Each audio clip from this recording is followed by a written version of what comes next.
Hi everyone, welcome to the Panhandle Research and Technology Tour Plus, hosted by the Panhandle Research and Extension Center in Scottsbluff, Nebraska. This event was recorded on December 2nd, 2020.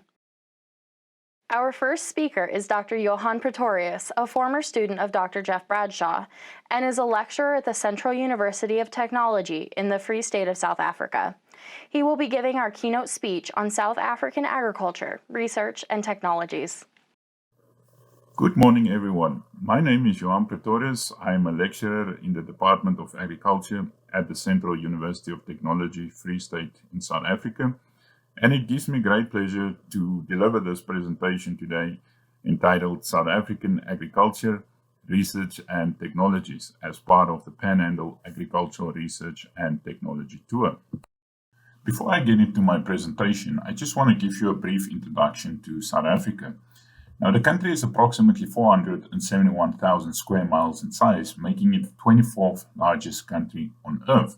And as you can see on the map here, there's a wide range of different biome types, which translates into different vegetational growth areas, and this in turn translates into different agricultural production areas.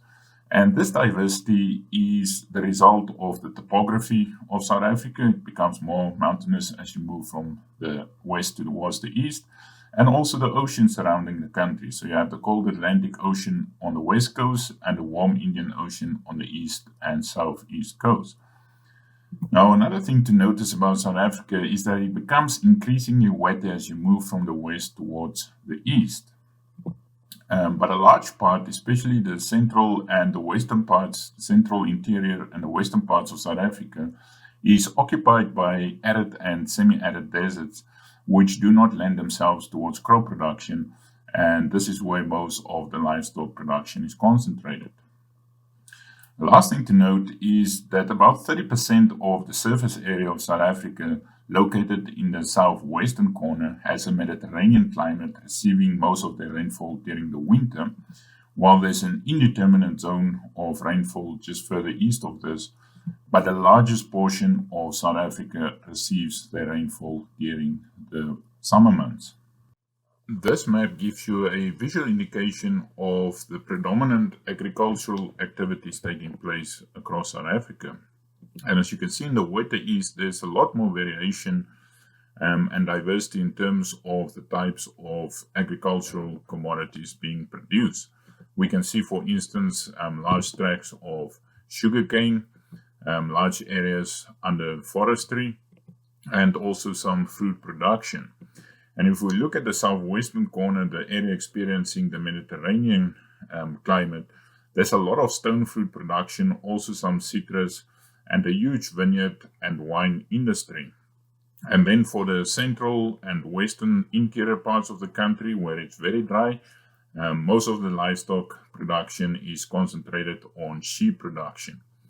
And then if we move more towards this east, in the central parts of the country, a large area is preoccupied with grain production and mainly maize cultivation. If we look at land use in terms of the total surface area, we can see that farmland under freehold constitutes about 200 million acres. However, the total land used for commercial agriculture is approximately 115 million acres. Now, of this, 90.2 million acres is devoted to grazing, while arable land constitutes almost 19 million acres. And in total, this will represent 38% of the total surface area of South Africa. The latest report by Stats SA indicated that the total number of commercial farms or farming units in South Africa was 40,122. And a breakdown of this will show that almost 34% of these farms are involved in livestock production, while just over 31% are devoted to mixed cropping or farming systems, so crops and livestock, and field crops constituted just over 21% of these farms. So with all of that said, let me just give you a short history of agricultural research in South Africa. Now, agricultural research in SA predates the establishment of the Union of South Africa. And a good example of this is an institute known as Onderstepoort, which is involved in veterinary and livestock research, still active today, which was established in the so-called Zuid-Afrikaanse Republiek in 1897. Now, the Department of Agriculture was formed in 1911. And until 1992, most agricultural research in the country relied heavily on block grant funding from the national government. And commodity-orientated control boards like the wheat board, the maize board, the tobacco board, etc., were additional sources of support for research into these commodities. And these control boards also regulated the prices for these commodities. But they were eliminated with the deregulation and liberalization of agriculture in South Africa during the mid-90s. So initially, much of the agricultural research performed in South Africa was decentralized, performed by these so-called department-based research institutes, or DBRIs, which were distributed across the country according to the different climatic zones and agricultural productions which dominated a specific region.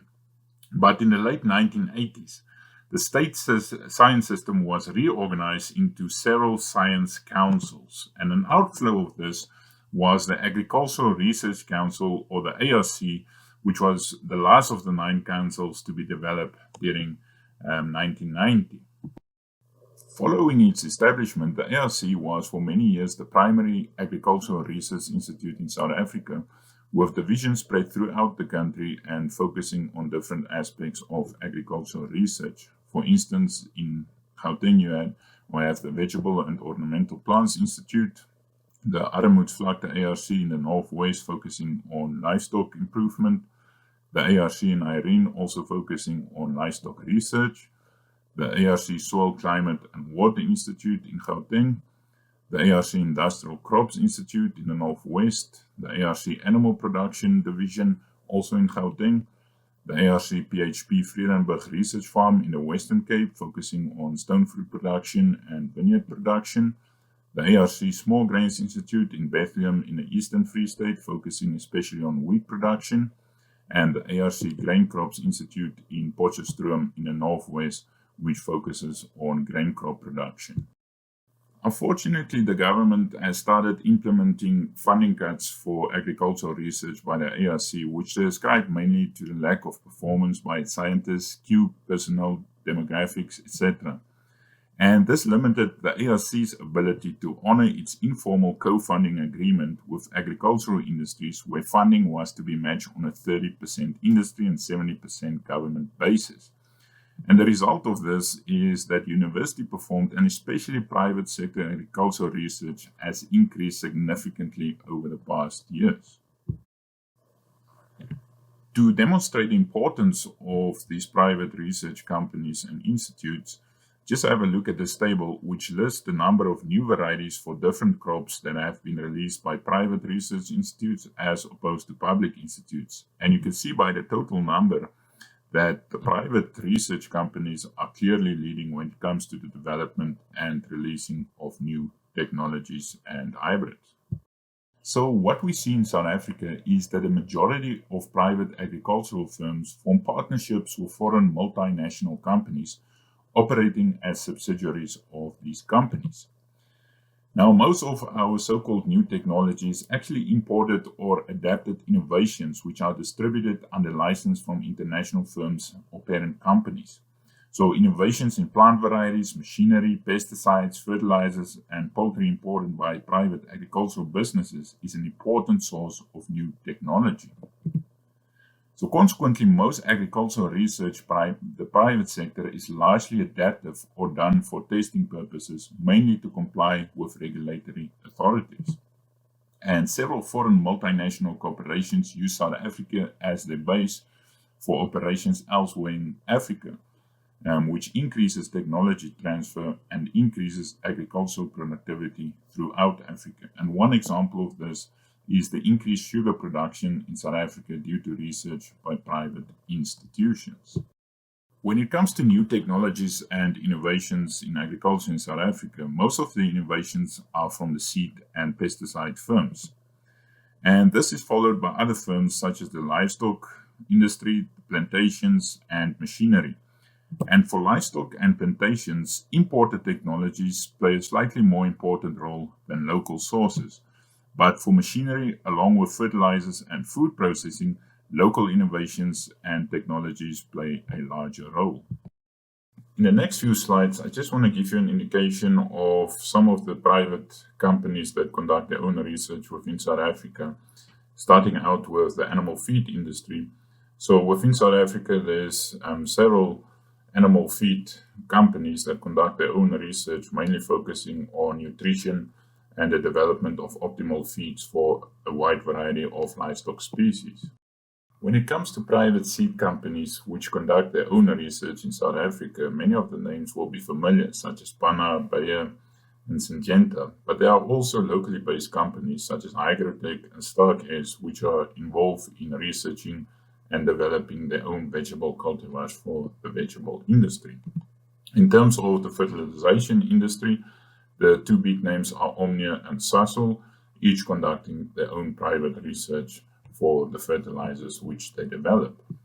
When we consider the agrochemical industry, we'll see that most of the private companies conducting research within South Africa are multinational companies, as you can see on the slide here.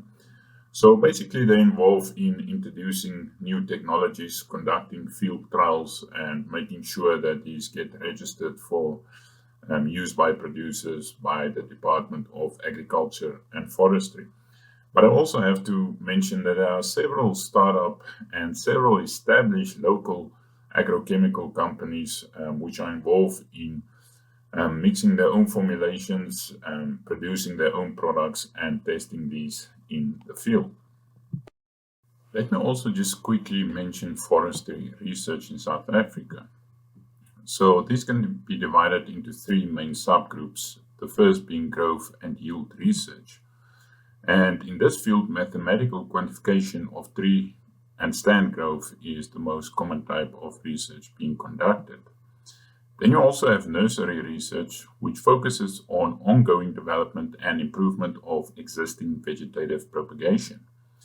Also the testing and screening of growth mediums, fertilizers, pesticides, and fungicides. Then lastly, the main research focus is biotechnology and seed research, which looks into the manipulation of plant tissue using hormones to induce the required growth response and to produce seed with improved genetic quality. Apart from the big multinational companies conducting agricultural research within South Africa, mention must also be made of the private sector funded research institutes located in the country. And there are several of these. I've just listed a few examples here, such as the South African Sugar Research Institute, the Sugar Mill Research Institute, the Institute for Commercial Forestry Research, Citrus Research International, and the South African Society for Crop Production. Now, all of these conduct commodity-based research, and they make the results available to producers through various means. So to wrap it up, I just want to emphasize the importance that public universities play in agricultural research in South Africa. Now, as you can see on the map here, there are several different universities located throughout the country which are involved in agricultural research in some way or another. Now, for some of these universities, a single department handles all the agricultural research activities being conducted by that university. But in many cases, these universities have several different departments, each focusing on a different aspect of agricultural research. So just to conclude, over the past few years, we've seen a shift from government-funded agricultural research to private company and university agricultural research in South Africa. Now, although there are many imported and adopted technologies and innovations in the country, local innovations also play an important role. So what are the threats to agriculture in South Africa and therefore towards agricultural research in the country? First of all, the unstable political climate, large-scale corruption, threats about expropriation of land without compensation, and the high degree of farm murders. Also, the decreasing government investment into agricultural research, the immigration or loss of experienced agricultural researchers, especially from the ARC, and lastly, a shortage of well-trained scientists. So listed here are just some of the references that I've consulted to compile this presentation. Thank you all for listening to this presentation, and I'll also take any questions that you have. Attached here too are also several photos, thanks to Prof. Karel van der Westhuizen for providing these, which tells a story about agricultural research and technologies in South Africa.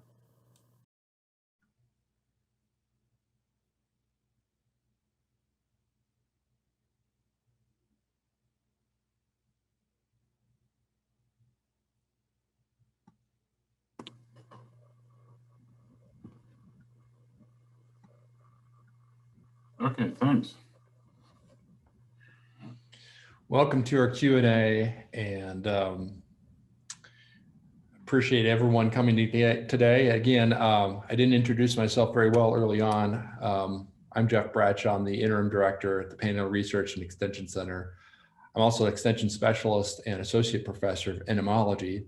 That's particularly relevant with our discussion with Dr. Pretorius today, as he was a former student in my entomology program and a 2014 graduate at UNL. So we are quite pleased, and I'm very happy to have him join us here live for our Q&A session. And Johan, I don't know if you've got video enabled or have that ability or not. Jeff, yes, I'm trying to start up the video. It says the host has stopped it, so I'm not sure what the issue is. I'll keep on trying. There you go. Hi there. Hey, welcome, Johan. Long time no see. Yeah. Well, I'll just start off with our Q&A here. And we do have a question from the audience, from the attendee list. Tom Sleater is asking, what research is being done on some minor grains that are usually imported, such as spelt or farro? And is there opportunity to grow these here in Nebraska? What are your thoughts on that? Is that question directed to me because you talked about Nebraska? I'm not sure. Well, yeah, I don't know if you have some insights from your time a few years ago in Nebraska to know if spelt or farro would be appropriate for Nebraska or not. But I guess you could speak from experience in terms of small grains in South Africa anyway. Well, yeah, small grain research is big, especially in the Western Cape and the Eastern Free State. I'm not so sure about spelt and farro specifically, but they're very close to wheat, so I'm pretty sure there's opportunity there. All right. Well, I think we've got some other questions that. Oh, okay. Tom said that he intended that for the, I think for the next speaker. So. Okay. Very good. So I think, let's see. I've got another list of questions here. So I'll move ahead on this list. Johan, in the US, many commodities have, self-imposed levies. And again, really appreciate you going into depth on how some of the agricultural research is done in South Africa. And those self-imposed levies, those are grower imposed on the sale of the grain, commonly referred to as checkoff funds that are collected, at the time of harvest, or time of sale, for the purpose of funding research or marketing the commodity. So I was just curious to know, did the South African control boards also manage similar levies? And if so, are those funding programs now managed by the ARCs that you mentioned earlier? Okay, thanks, Jim. Yeah, in the past, the levies were managed by the control boards for the main crop commodities. But when that fell away in the mid-90s, It's not managed by the ARC. I think it's quite like the US in that respect. It's mostly done through separate bodies and also the government. Government examples, for instance, the red meat industry and the pork industry, the chicken industry, they have these so-called levy administrators, which are responsible for implementation, administration, and enforcement of statutory levies. And then also you have these separate bodies. They are not compulsory, it's voluntary associations, basically. One example is like the Grain SA, where you can pay levies basically, and they do the same for you. So they bargain with government. Some of the money goes towards research for the different crops. Another example is the South African Cultivar and Technology Agency. In that case, they impose levies on self-pollinated grains and oilseed crops, and also the pecan nut and the macadamia nuts, the orchard industry, the same with the vineyard. So they all have these associations which producers can join, and then they pay levies for the same reason, I guess, that they do in the US. Yeah, so it sounds somewhat similar. There's those voluntary levy systems that are in place. Yeah. So so another question I've got, not seeing too many others coming in. So I know that there's been recent drought issues in certain parts of South Africa, maybe particularly around the Free State where you live. So I'm just kind of curious, has the drought broken? What approaches are being considered or implemented to manage, natural resources in the region, since I know that there was quite a bit of soil loss as a result of that drought as well? The drought was a serious issue. It still is a serious issue, actually, throughout the whole of South Africa, and I think neighboring countries as well. So it's still ongoing. On the flip side, the season is starting to look well. So we went through a 7 to 8 year period of really bad drought. There were years that very little maize, for instance, was planted. And in those cases, one of the main things, South Africa is a dry country overall. So there's a lot of water restrictions, especially for the irrigation guys. But the guys relying on dryland farming, like I said, a lot of them weren't able to plant for several years. So that was a big issue. But at the moment, things are starting to look up for the central and the eastern parts. But in the western parts of South Africa, there's places that still haven't received any rain for 7 years in a row. So, yeah. So are there any? Just go ahead. So are there any? Do they have implements that facilitate no-till operations, or maybe other strategies that they're trying to implement to conserve soil moisture? What's happening in that space? Luckily, for a while now, there's been a shift from this conventional type of tillage towards more reduced tillage operations. So that's been a thing that's been here for a while now. But as I said, there were years that were so dry that the guys couldn't even rip and prepare the fields. So, but yeah, because it's a very dry country. I mean, they do everything they can to conserve moisture. Right, no doubt. So I've got another question here. South Africa has some diverse communities of large land mammals, which in some areas must make agricultural research and farming challenging, at least from a North American perspective. What are some of these challenges that might be unique to South Africa? Interesting one. I think they really have issues with large wildlife of mammals. Talking about elephants, hippos, are the guys in the east in the lowveld, so the sugarcane farmers. But yeah, they managed to live with or farm with nature. So they have ways of keeping these animals out. Unfortunately, and I think it's the case in the US too, there's not a lot of wild roaming life more in South Africa. The biggest problem, I think, from a wildlife perspective for farmers are the small livestock farmers, which experience issues with the occasional leopard, caracal, especially, and jackal. So that's where it's quite a challenge. So it's actually the smaller animals that's more of a problem than the larger animals. Most of those are contained in wildlife parks. Well, that makes sense. That makes sense. So they have fence exclusions, or they have strategies they use to manage those wild populations. If I can use the example of the sugarcane farmers, they dig trenches around the fields where they experience issues with hippos, for instance.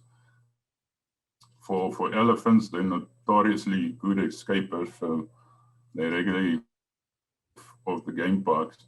But those guys keep them out with electric fences. I might just also, sorry. Yeah, go ahead. On that point, as I mentioned in the presentation, the western part of the country is quite dry, so there's a lot of livestock production, especially sheep production. And for these guys, jackal, caracal, sometimes leopards are quite an issue. And they spend thousands upon thousands of rands to fence off their whole farms. And these are huge farms because of the low carrying capacity, just to keep out the jackal. So that's one of the issues with wildlife. Yeah. Interesting. Well, I think I've got time, till Emily shuts me off. I'll ask one more question. And then, I might give you a chance to, conclude with anything you might want to wrap up with from your presentation. And I guess the question I've got is a bit maybe detail oriented, but the question is, are varietal releases fully public varieties in some of these public-private partnerships in particular that you mentioned earlier, or are they shared agreements or a blend of agreements? And if there are public varieties, just kind of curious if there's a seed certification program for some of those public varieties. How does some of that work, generally speaking? Okay, I'm not familiar with all the crops. There's a lot being produced in South Africa because of the varying climate. But if I can use a common example from my area, maize, for instance, or corn, the first step is all varieties must be tested. And they do this, what they call a DUS, which basically they look at distinctiveness, uniformity, and stability of the different hybrids before it gets released to the public. Basically, it has to be registered first, and it must appear on a national variety list, and afterwards it can be released to the public. I think in terms of getting varieties registered for use in South Africa, it's quite liberal. I know compared to other African countries, it takes about a year to get a variety registered here, where in other countries up in Africa, it'll take up to 3 years. And that's basically a result of all the seed companies. So competition is quite intense here. So is that primarily white corn or yellow corn? It's about the 50% base. I think just like in the US, yellow maize or corn we use for animal, and white maize is a staple diet for most of the population. So it's about 50-50. Yeah. Well, Johan, I really appreciate your time and willingness to stay up a little late, your time, to join us for this Q&A session. And selfishly appreciate the time just to chat with you a little bit here. I don't know if there's anything you want to add to your presentation or highlight before signing out. Yeah, sure. Yeah, thank you guys for listening to my presentation and for the opportunity. It's really a pleasure. I might just add something I didn't specify in my presentation itself. I think some of the best researchers, knowingly or unknowingly in South Africa, are the farmers themselves. They're constantly testing new ways of sustainability and innovation. So as far as South African farmers come, it's really an innovation.